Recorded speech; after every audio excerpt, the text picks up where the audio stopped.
নমস্কার বন্ধুরা, আবারও একটা নতুন ভিডিওতে আপনাদের সবাইকে স্বাগত।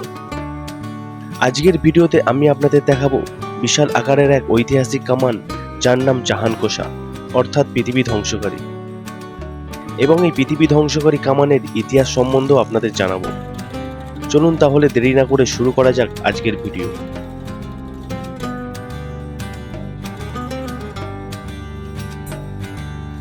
কাটরা মসজিদের দক্ষিণ পূর্ব দিকে ছিল নবাবদের অস্ত্রাগার বা তোপখানা, কিন্তু অস্ত্রাগারের কোনো নিশানা আজ আর নেই। তবে এই জায়গায় ইতিহাসের সাক্ষী হয়ে শায়িত রয়েছে একটি কামান, যার নাম জাহানকোষা অর্থাৎ পৃথিবী ধ্বংসকারী। মুঘল যুগের শেষ ভাগে এবং বাংলার নবাবী আমলের যুদ্ধাস্ত্র যে কত উন্নত মানের ছিল তা এই কামান দেখলেই বোঝা যায়। প্রত্যেক দিনই বহু পর্যটক আসে এই ঐতিহাসিক কামানটিকে দেখতে।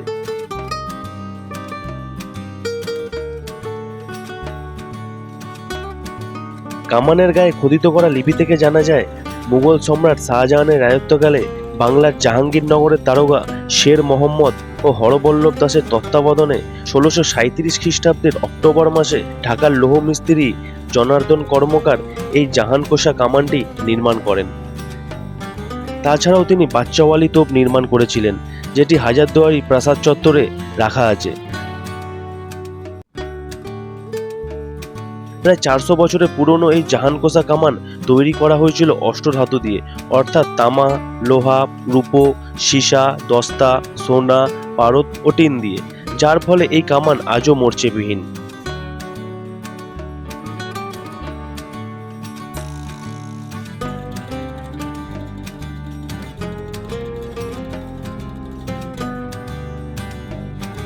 জাহানকোষা কামানের দৈর্ঘ্য প্রায় 5.5 মিটার এবং ওজন 7 টনেরও বেশি। একবার গোলা দাগার জন্য 17 কিলো বারুদের প্রয়োজন হতো এবং বেশ কয়েক কিলোমিটার দূরের শত্রুকে জোরদার আঘাত করা যেত এই কামান থেকে। নবাব মুর্শিদ কুলি খাঁ 1717 খ্রিস্টাব্দে ঢাকা থেকে রাজধানী মুর্শিদাবাদে স্থানান্তরিত করার সময় এই কামানটিকে নিয়ে আসেন এখানে।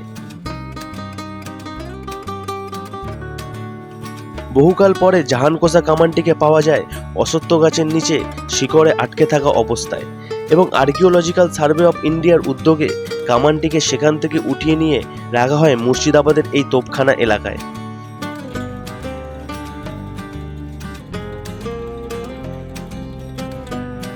বন্ধুরা, কেমন লাগলো আজকের ভিডিও কমেন্ট করে জানাবেন। আবার দেখা হবে আপনাদের সাথে নতুন কোনো ভিডিওতে।